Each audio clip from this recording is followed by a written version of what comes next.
माँ एक ऐसा नाम जैसा सुन दिमाग में सबसे पहले करुणामय, प्रेम, मोह और प्यार की मूर्ति का एहसास होता है। लेकिन अगर वही माँ अपने बेटे की जान के दुश्मन बन जाए तो क्या होगा? ऐसा आखिर होता भी ही है क्या? जानेंगे हम आज इस एपिसोड में। नमस्कार दोस्तों, मैं मनीष शंकर आज आपके सामने एक हेयर टांगेज और सच्ची कहानी प्रस्तुत करने जा रहा हूँ।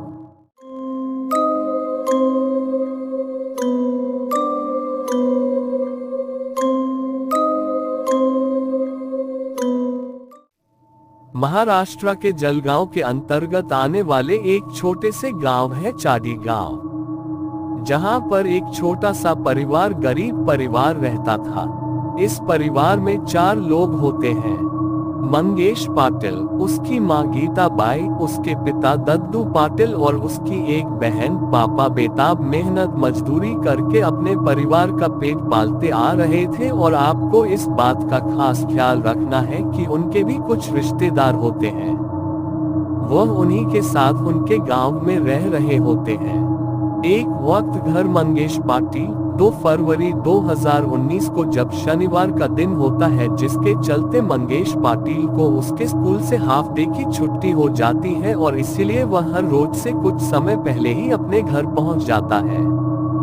वहां जाकर के अपनी मां सा कहते हैं कि मैं सोच करने के लिए बाहर जा रहा हूं। अब बाहर इसलिए क्योंकि आप भी जानते हैं कि गांव देहात एरिया में आज भी काफी सारे लोग शौच करने के लिए बाहर ही जाते हैं और इसीलिए मंगेश में शौच करने बाहर चला जाता है और इसकी माँ इंतजार करने लगती है कि चलो वापस आएगा तो खाना पीना खाएगा। लेकिन उसकी माँ के इंतजार की घड़ियां कभी खत्म नहीं होती। समय बीत जाता है। फिलहाल की माँ को ये लग रहा था कि शायद वह अपने दोस्तों के साथ कहीं खेले लग गया होगा। तब उसकी माँ बहुत चिंता करती है और बाद में उसके पिता से कहती है कि वह अब तक नहीं आया है और बहुत समय हो गया है। वह कहा कि अभी तक मंगेश कर लौटा ही नहीं है। इसके बाद दोनों मिलकर के आसपास के लोगों से पूछताछ करते हैं, लेकिन किसी को मंगेश के बारे में पता ही नहीं चलता, जिसके चलते अब पूरा गांव चिंता में जा रही थी। लेकिन मंगेश का कुछ अता पता नहीं चल रहा था और अब इसीलिए पिता और गांव वालों ने मिलकर के थाने में लापता होने की रिपोर्ट लिखवाना जरूरी समझा।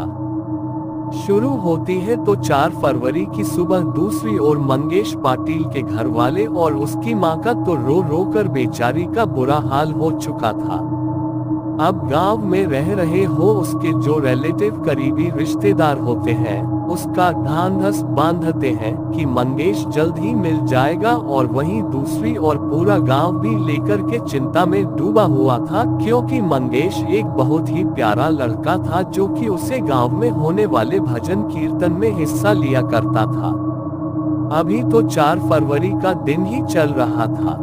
उसी गांव के पास के छोटे से जंगल में इसी शख्स ने देखा कि बीच झाड़ियां एक टांग झांक रहा है और पैर के पास जाता है तो देखकर दंग रह जाता है, क्योंकि इनको एक राइट पैर होता है, नीचे पूरी बॉडी नहीं होती है। और उसे ध्यान से देखने पर ये तो पता चलता है कि वह किसी 12-13 साल के लड़के का है। तो स्थानीय लोगों को थोड़ा शक हुआ, कहीं यह मंगेश का पैर तो नहीं, और इसके बाद वह जल्दी से पुलिस को इन्फॉर्म कर देते हैं।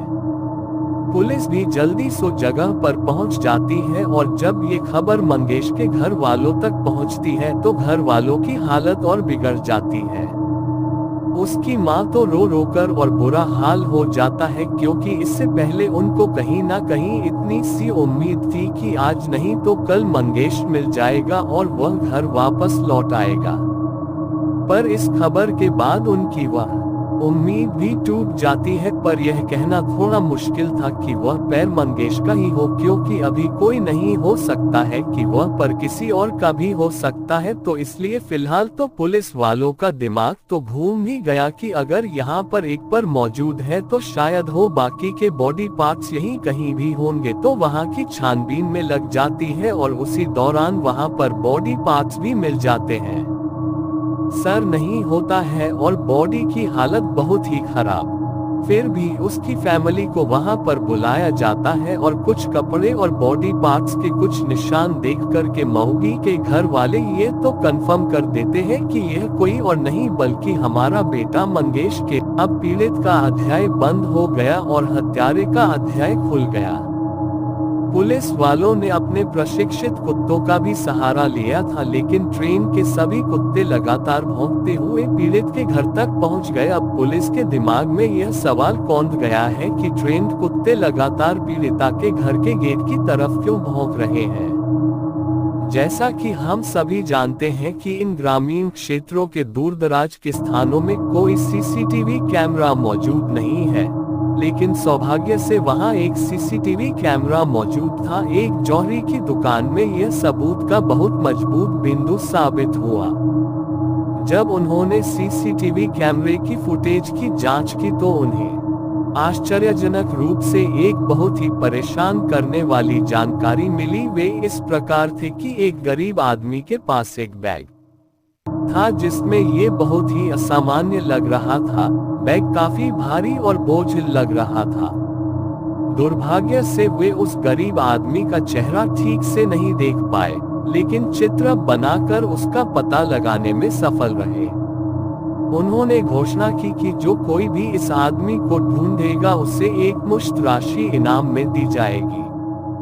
बाद में उन्हें एहसास हुआ कि उन्होंने पीड़ित के घर को छोड़कर सभी जगहों की तलाशी ली है, इसलिए वे पीड़ित के घर की ओर गए। वे उसके परिवार के प्रत्येक सदस्य से पूछते हैं। उन्हें पता चला कि एक आदमी या तो हमेशा त्योहारों के दौरान या नियमित रूप से उनके घर आता था। उन्होंने तब आदमी का पता लगाने की कोशिश किया। उन्होंने उस आदमी की सारी जानकारी एकत्र की और उसे गिरफ्तार कर लिया और उससे पूछताछ शुरू कर दी। आदमी ने हंसते हुए कहा कि मैं उनका भांजा हूं और वे मेरे मामा मामी हैं, क्या मैं उनके घर भी नहीं जा सकता। लेकिन उसके हाव भाव और विचार पुलिस के लिए अच्छे नहीं लगे। सोचा कि उसे कुछ देर और नजर में रखा जाए। जब उन्होंने उसके इतिहास को जानने की कोशिश की तो वह वाकई हैरान रह गए। उसके अन्य महिलाओं के साथ विभिन्न संबंध थे। पुलिस ने उसे उसके पैमाने पर पीटा और आखिरकार उसने पूरी कहानी बताई। उन्होंने कहा कि वह हर दोपहर अपनी मामी के घर जाते थे, देखिए, और वह नियमित रूप से बात करते थे। उस आदमी का नाम समाधान पाटिल था। बहुत ही सरल रिश्ते उनके द्वारा बनाए रखे गए थे, लेकिन दुर्भाग्यवश डे को पता ही नहीं चला कि ये संबंध यौन संबंधों में कैसे बदल गए। वे गलत और अनुचित कार्य करने लगे। समधन को बहुत मजा आ रहा था और इसलिए उसने फैसला किया कि समधन को बहुत मजा आ रहा था और इसलिए उसने बात करने का फैसला किया उसके दोस्त के साथ। उसके दोस्त को भी ये पसंद आया और उसने भी यही मांगा। उन दोनों ने अपनी मम्मी से बात की और वे सभी सहमत हो गई। फिर यह नियमित रूप से उनके घर आने लगा, एक एक करके या दोनों एक साथ।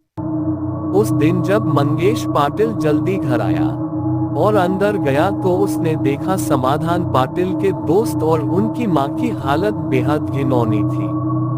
मंगेश को पता ही नहीं चला कि क्या हुआ है और इसलिए समाधान पाटिल के दोस्त ने एक छड़ी उठाए और उस पर जोरदार प्रहार किया। समाधान ने इतने जोर से मारा कि वह वही गिर गया और मंगेश की उसकी वक्त मौत हो गई। अब तीनन ही समझ नहीं पा रहे थे क्या करें। तीनन मतलब मामी ने समाधान कुमार को फोन किया और हाँ सारी घटना बता।